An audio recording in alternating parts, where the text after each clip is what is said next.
There was a morning when millions of people woke up and realized that the country they had once carried on their identity papers, on their military uniforms, in the letters they sent home, and in their mother's prayers no longer existed. On the 30th of April, 1975, Saigon changed hands. One flag was lowered, one government came to an end, one army collapsed. On the political map of the world, the Republic of Vietnam disappeared. But the deeper pain lay in what came afterward. Many years later, when the world retold the Vietnam War, Washington was remembered as a superpower trapped in a quagmire. Hanoi was remembered as the side that pursued the goal of reunification to the very end. People remembered the bombs, helicopters, jungles, anti-war protests, and photographs that shook the conscience of humanity. But what about Saigon? It was a land where people had lived and loved, where there were soldiers and mothers, teachers and students, migrants, parents who had lost children, wives waiting for husbands, and families fleeing the fighting. It was a land marked by mistakes, divisions, and dependence, but also inhabited by real people who genuinely believed that they were defending a real country. If the South lost once on the battlefield, is it fair that it should continue to lose again in historical memory? And if Saigon is erased from that story, are we still telling the history of the Vietnam War, or are we merely retelling half the truth? The South was not born amid the cheers of a nation that had just discovered its future. It was born from a rupture on the map, but also one that cut through villages, family lineages, memories, and the destinies of millions of Vietnamese people. In July of 1954, after the French defeat at Diem, the negotiating table in Geneva brought one war to a close, but opened the way to another tragedy. The agreement on the cessation of hostilities in Vietnam was signed at 2400 hours on the 20th of July, 1954, Geneva time, while the final declaration of the Geneva Conference was dated the 21st of July. The agreement took effect at 2400 hours on the 22nd of July that same year. On paper, the military demarcation line was only temporary. The 17th parallel was not defined as a national border. It was established so that the two sides could regroup their forces within a period not exceeding 300 days. But some things that are temporary on paper become destiny in the lives of human beings. From the north, streams of people began making their way south. They did not travel like tourists passing through an unfamiliar land. They traveled in confusion, fear, prayer, and hope. Some left their villages before dawn. Some locked the doors of their homes knowing that they might never return for the rest of their lives. Some carried photographs of their ancestors, statues of the Virgin Mary, a prayer book, a few sets of clothes, a small bundle of identification papers, and the cries of children aboard overcrowded ships. To them, the South was not a political concept. The South was a final refuge from a future upon which they did not dare gamble the lives of their families. On the ships traveling from Haiphong to Saigon, history did not reveal itself through grand speeches. It appeared in the exhausted eyes of a mother holding her child, in the hand of a father gripping an old suitcase, in the figures of priests traveling alongside their parishioners, in families leaving behind ancestral graves, fields, homes, the sound of village bells, and an entire part of their lives that could never be packed into luggage. From these very people, the South began to develop a distinctive state of mind, the consciousness of people who had just escaped from one fear but had not yet had time to understand how they would live in a new land. It was not built solely by foreign aid, advisors, or the calculations of great powers. It was also built from the memories of migrants, from the fear of communism, from the hope for a different way of life, and from the feeling that history had forced them to choose a side before they had fully understood the price of that choice. But the South that year was not a unified bloc already prepared to become a nation. It was a complex land made up of native Southerners, migrants from the North, religious sects, political forces, the military, urban intellectuals, Delta farmers, and competing interest groups struggling for influence. Saigon became the center of a still young nation-building project that had to construct a government, stabilize society, and prove its legitimacy to its own people, to the world, and to a North that was waiting for the day of reunification on its own terms. Therefore, to understand the South, one cannot begin by asking how it collapsed. One must begin with a more painful question. Could a country born out of partition, migration, and fear ever have had enough time to grow into a normal nation? And at the center of that challenge, one man emerged as the first great symbol of the post-Geneva South, Diem, a man who believed that only truly strong authority could hold together a country standing at the edge of the abyss. When Diem returned to the political stage in the South, he did not enter a stable country quietly awaiting a leader. He stepped into a land still in disarray after war, where power was not confined to the prime minister's palace, but was scattered among religious sects, local armed forces, old political factions, the French who were reluctant to relinquish their influence, the Americans who were beginning to place their bets, and millions of ordinary civilians desperately seeking an orderly life to hold on to. Diem was a man difficult to fit into any simple label. He was a nationalist who did not want to be seen as a remnant of the pro-French order, fiercely anti-communist, yet not the kind of man who would readily bow to every demand of his allies. He was Catholic, austere, private, and deeply committed to family morality, national discipline, and centralized authority. In the eyes of his supporters, he was the man capable of rebuilding the South from the ruins, a nationalist leader who could not easily be reduced to a shadow of the old colonial order. In the eyes of his opponents, however, that same iron conviction gradually distanced him from the diverse society he sought to govern. In 1955, the challenge facing Diem did not come only from the north. It lay in the heart of Saigon, Cholon, the Delta, and the areas of influence controlled by the Binh Xuyen, Cao Dai, and Hoa Hao. At one point, even within Washington's calculations, Diem was regarded as a fragile gamble, and there were even plans to replace him. But after his confrontation with the Binh Xuyen and the religious sect forces, he did not collapse as many had predicted. He survived, and from that point onward, in the eyes of some Americans, Diem became the man who had accomplished something close to impossible, establishing the first foundations of order in the South after Geneva. On the 23rd of October, 1955, a referendum was held to choose between Bao Dai and Ngo Diem. 3 days later, in Saigon, the official results were announced. Diem proclaimed the establishment of the Republic of Vietnam, and he became its first president. On the surface, it was the birth of a new state. But beneath the ceremonial light, silent cracks were already forming. A vote questioned by many observers because of its overwhelmingly lopsided result, and a newly constructed legitimacy that already carried the shadow of control, propaganda, and the absence of genuine opposition. Therein lay Diem's tragedy. He wanted to build a strong nation capable of resisting communism, yet he believed that nation could be saved only by concentrating power within a very narrow circle. He wanted the South to be independent of France and not completely dependent on the United States. But the more he confronted domestic forces, the more he needed aid, advisors, and Washington's protection. He wanted to create order, but that order was often imposed from above, leaving other voices within the South feeling that there was no longer any place for them. For a country newly born from partition, Diem perhaps understood all too well the dangers of chaos. He feared that if he loosened his grip, the South would break apart. Yet history presented a cruel paradox. Sometimes the very hand that grips too tightly can leave a nation unable to breathe.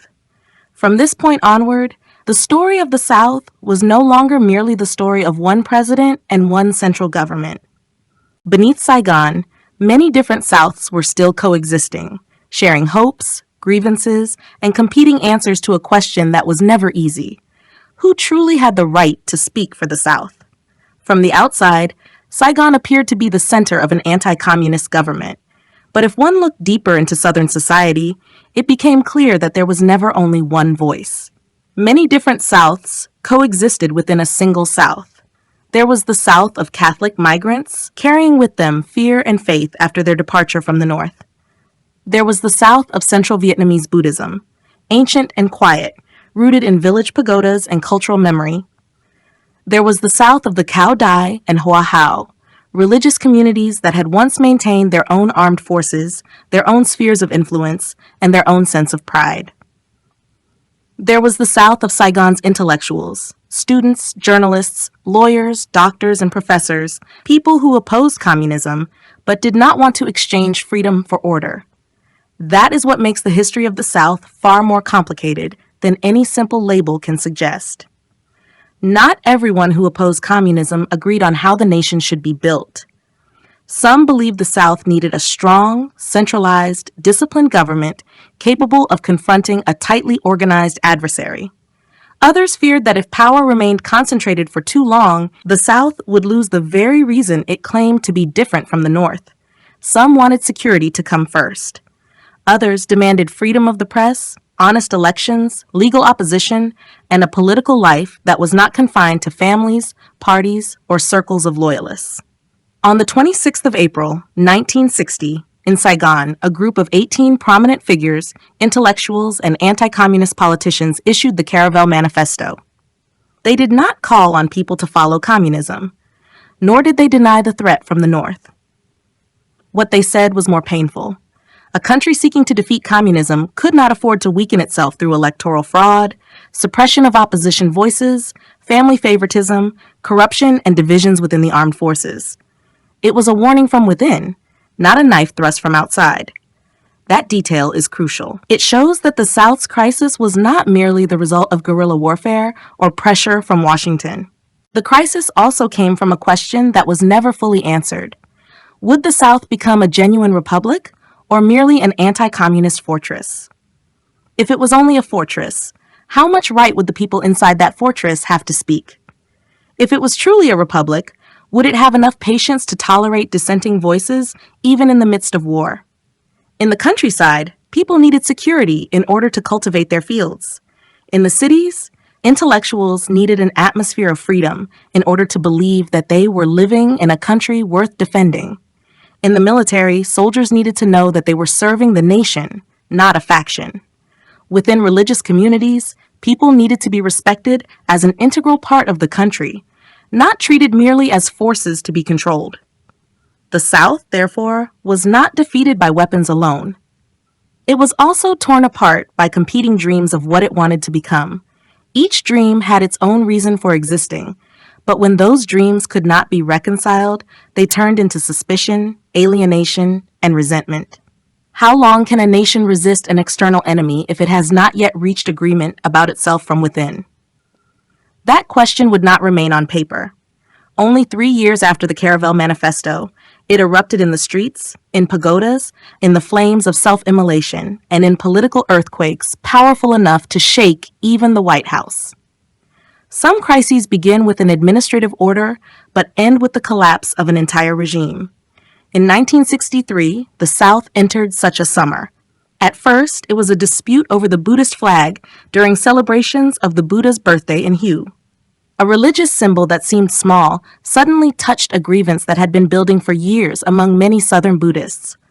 The feeling that although they formed the majority of society, they were not being treated as an equal part of the nation. On the 8th of May, 1963, in Hue, a gathering of Buddhists protesting restrictions on the display of the Buddhist flag turned into tragedy. Gunfire, explosions, cries of panic, bodies falling in a city better known for the sound of temple bells and the quiet rhythm of daily life. From that moment onward, resentment was no longer confined to private complaints. It moved into the streets, entered the pagodas, appeared in diplomatic cables, and reached the desks of American officials in both Saigon and Washington.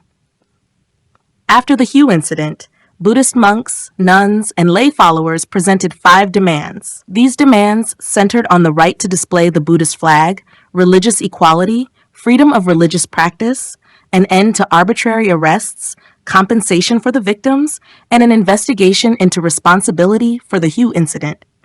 These were not merely religious demands. They were a challenge to the very nature of the republic Saigon claimed to be defending. If a nation says that it stands against oppression, then how will that nation treat its own people? The climax came on the 11th of June, 1963. In the heart of Saigon, the most venerable Thich Quang Duc sat down in the lotus position. Flames rose around him. A human figure remained motionless in a sea of fire. The crowd stood stunned into silence. Photojournalist Malcolm Brown captured that moment through his lens, and the image soon traveled around the world. From an intersection in Saigon, those flames crossed oceans, entered newspaper offices, government meeting rooms, and even the conscience of people who had once believed that the Vietnam War was merely a story of anti-communism. Afterward, the government and Buddhist representatives reached a joint communiqué on the 16th of June, 1963. On paper, it was an attempt to defuse the crisis. Within society, however, the wound had already grown too deep. Trust, once scorched before the eyes of the world, could not easily be restored by a few lines of promises. People began to question not merely one policy, but the very authority acting in the name of the nation.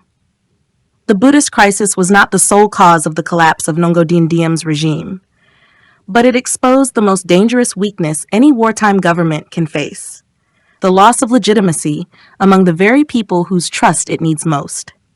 When an anti-communist state is questioned by its own citizens over justice, the war on the battlefield suddenly becomes a war for hearts and minds.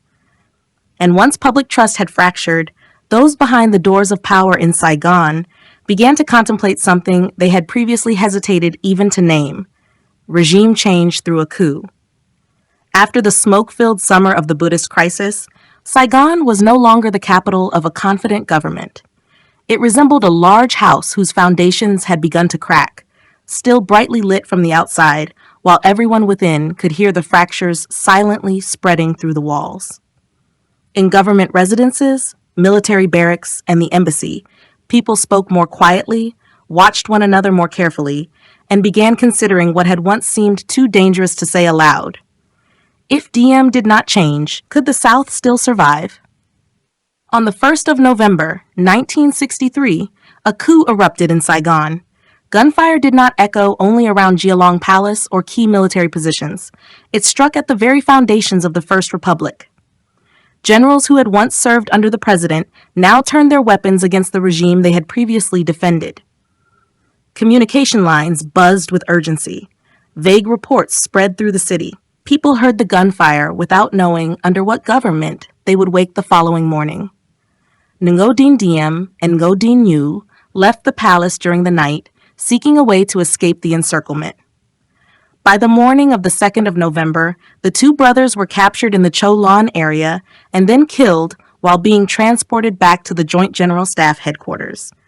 Their deaths brought Diem's 9 years in power to an end. But they did not end the crisis in the South. On the contrary, they opened a vacuum that no one was strong enough to fill. The painful reality was that those who had sought to rescue the South from political deadlock failed to create a new political center strong enough to endure. A president had been removed. A powerful family had fallen apart. But what emerged beyond the doors of the coup was not a more stable republic. Instead came military councils, short-lived governments, struggles for influence, promises of reform, and an ever-deepening sense of insecurity throughout society. Washington believed that once Diem was gone, it might find a South that was easier to influence, more flexible, and more capable of regaining popular support. But history rarely follows the tidy calculations of a conference room. Removing one man does not mean resolving a crisis of legitimacy. Replacing a government does not mean building a nation. Less than 3 weeks later, on the 22nd of November, 1963, President John F. Kennedy was assassinated in Dallas. Before the United States had even fully understood the consequences of the coup in Saigon, it was forced into a new era of leadership. The Vietnam dossier passed into the hands of Lyndon B. Johnson, together with a South that had just lost its leader, a military that had become even more politicized, and a war waiting for the opportunity to expand. After that upheaval, Saigon was no longer fighting only the enemy across the battle lines. It also had to resist the disintegration taking place within itself. And amid those repeated shifts of power, one force was pushed ever deeper into the center of the South's fate. The soldiers of the Army of the Republic of Vietnam, men who would later be judged very quickly, the South, but rarely listened to with equal patience. In the story of the South, there is one image that has often been viewed too hastily: the soldier of the Republic of Vietnam. After the war, they were often remembered only through a few cold stereotypes. They were called the soldiers of a defeated government, Some called them mercenaries.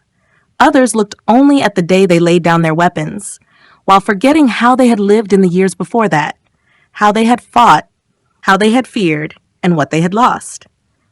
But if history judges a soldier only by whether the final flag remained flying over a government palace, then that history is impoverished in compassion. Within those ranks were officers trained to believe that they were defending a country.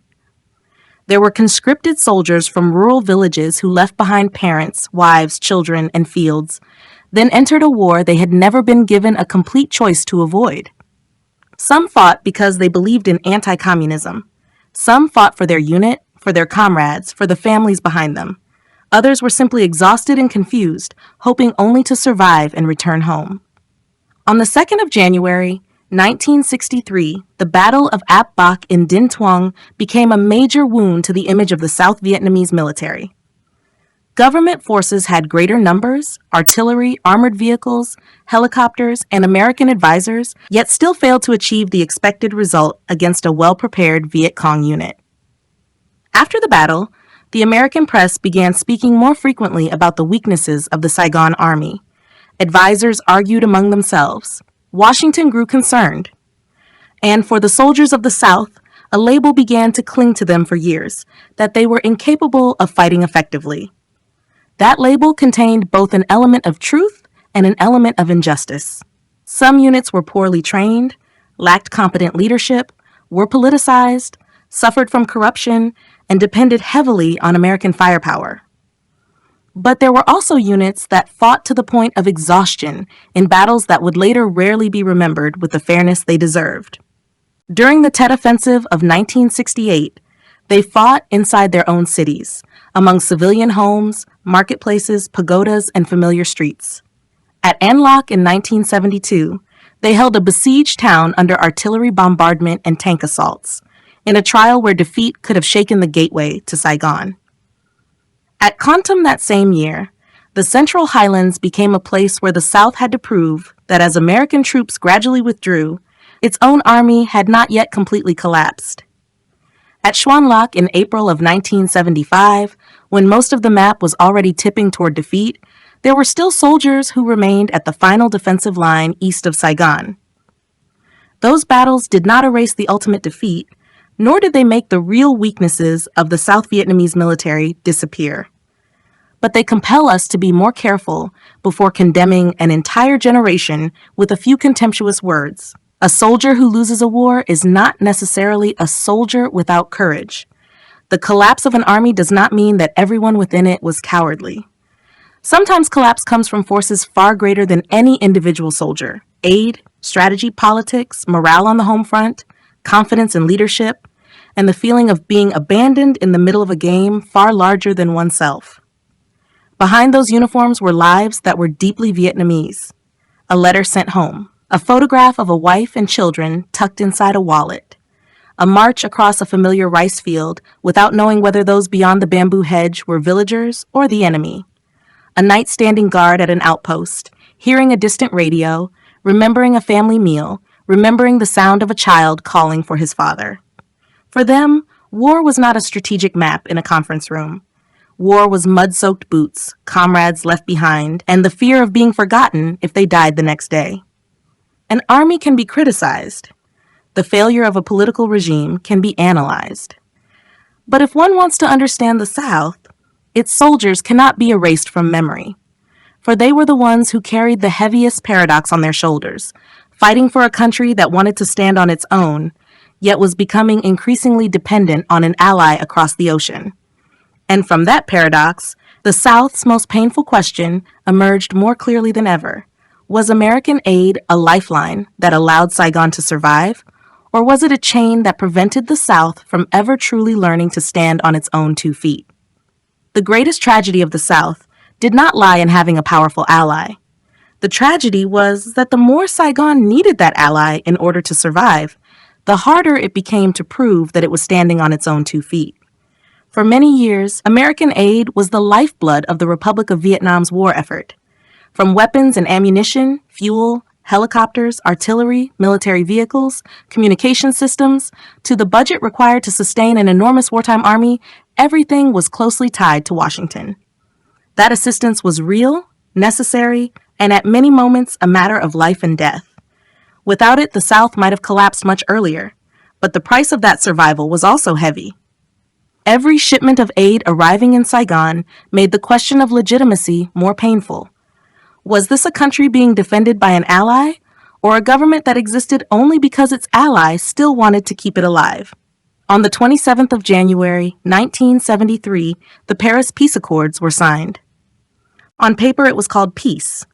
For the Americans, it was an exit after years of entanglement. For American prisoners of war, it offered the hope of returning home. For Washington, it was a way to close a war that had deeply divided the United States. But for Saigon, the agreement was like a room in which the lights had suddenly been dimmed. American combat forces withdrew. The United States Air Force was no longer the familiar umbrella in the sky.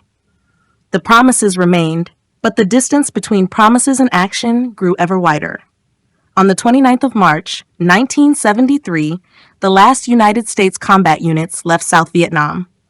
The American presence did not disappear entirely, but its direct combat role had come to an end. From that moment onward, the South entered a different kind of trial. It still had to fight, but without the enormous shadow of the American military behind it. Soldiers of the Republic of Vietnam remained in their trenches, but every bullet, every liter of fuel, every supply convoy, and every supporting air mission became part of a far harsher calculation than before. As aid was reduced, the war changed not only in the figures written into budgets.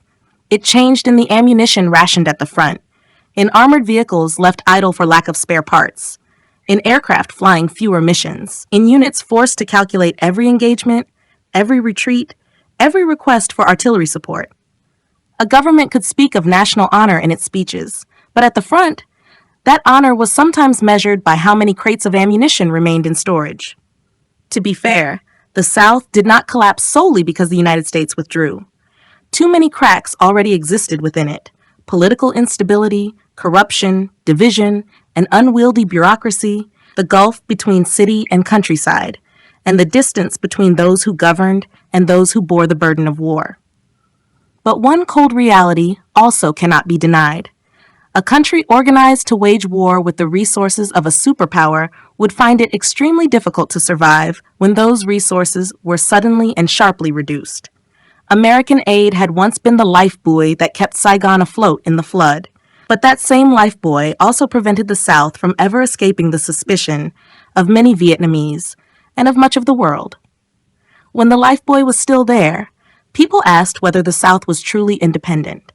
When it was taken away, they asked why the South could not swim on its own. That was Saigon's most painful paradox.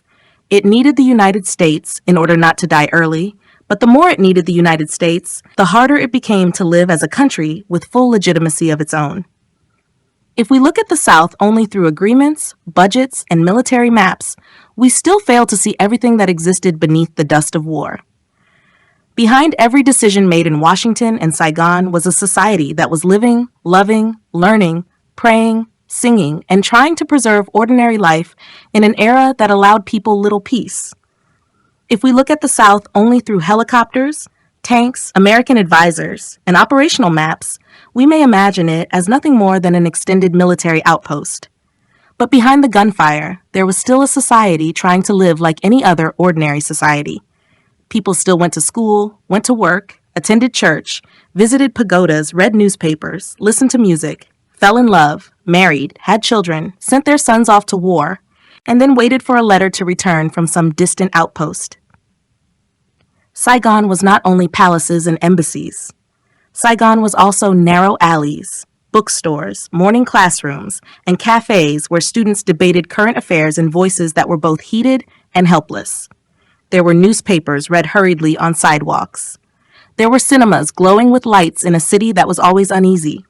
There were church bells, the wooden percussion of Buddhist temples, street vendors calling out their wares, the sound of motorbikes, radios playing from small houses, and songs so sorrowful that they seemed to have foreseen the day of separation. In the countryside, that life was far harsher. A Southern farmer might work his fields by day and hear gunfire echoing from the edge of the village at night. One family might have a son serving in the Army of the Republic of Vietnam, a relative fighting on the other side, while everyone lived with the fear of not knowing who might knock on the door the next morning. For them, war was not a slogan. War was a meal with someone missing, a house being searched, a road planted with mines, a death that sometimes came before anyone even understood why. What is easiest to forget is that the South once had a concrete administrative and social life of its own. Statistical yearbooks, population tables, records of schools, hospitals, production, transportation, and budgets do not appear dramatic. They are dry, cold, filled with numbers. Yet within those very documents lies another truth. The South did not exist only in political speeches or battlefield reports.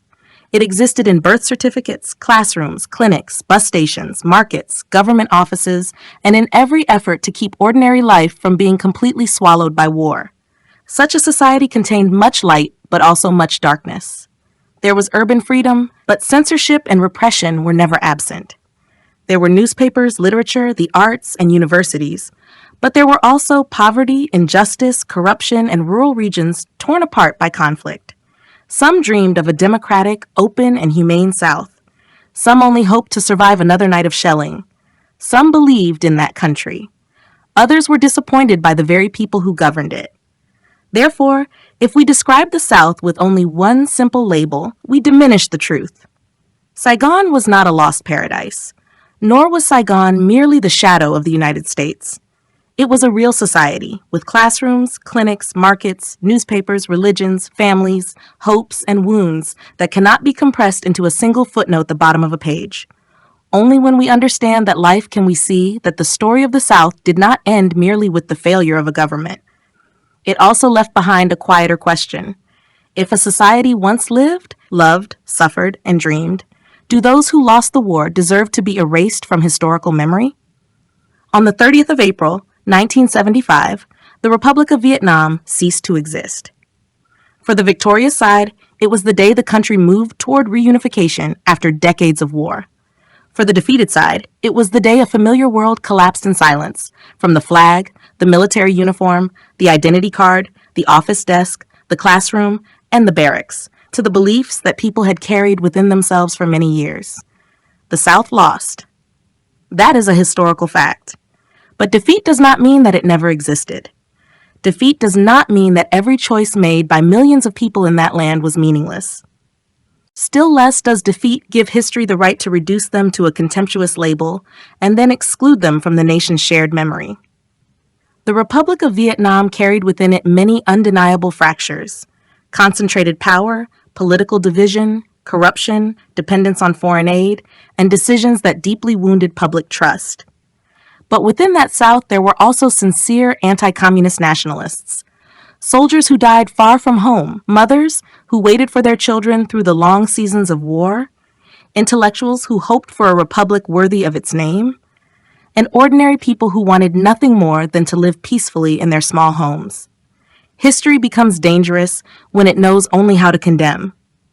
It also becomes impoverished when it knows only how to glorify. To understand the Vietnam War, we must have the courage to look at both the victors and the defeated, at ideals and mistakes, at proclaimed causes, and the human suffering people were forced to bear. Saigon disappeared from the political map, but memories of it still remain in divided families, in cemeteries, in memoirs, in old songs, in exile communities, and in stories that many people needed an entire lifetime before they could tell with enough calm. Therefore, the final question of this episode is not whether the South was right or wrong, worthy of praise or deserving of condemnation. The deeper question is this: if a part of history was once inhabited by people who lived, loved, hoped, feared, and suffered loss, do we have the right to let that part of history disappear a second time? Perhaps the most difficult thing about looking back at the South is not choosing which side to stand on. The most difficult thing is remaining calm enough to see the human beings behind every flag. Because in every war, history often speaks loudly about leaders, generals, agreements, and victories. But ordinary people suffer their losses in silence. A mother does not need to understand global strategy. She only knows that her child never came home. A soldier does not need to know how the great powers calculated their interests. He only knows that his comrade was left behind beside a red dust road. A family does not need to understand how the political map changed color. They only know that from that day onward, their homeland no longer felt whole within their hearts. The South was defeated. That is a truth that cannot be erased.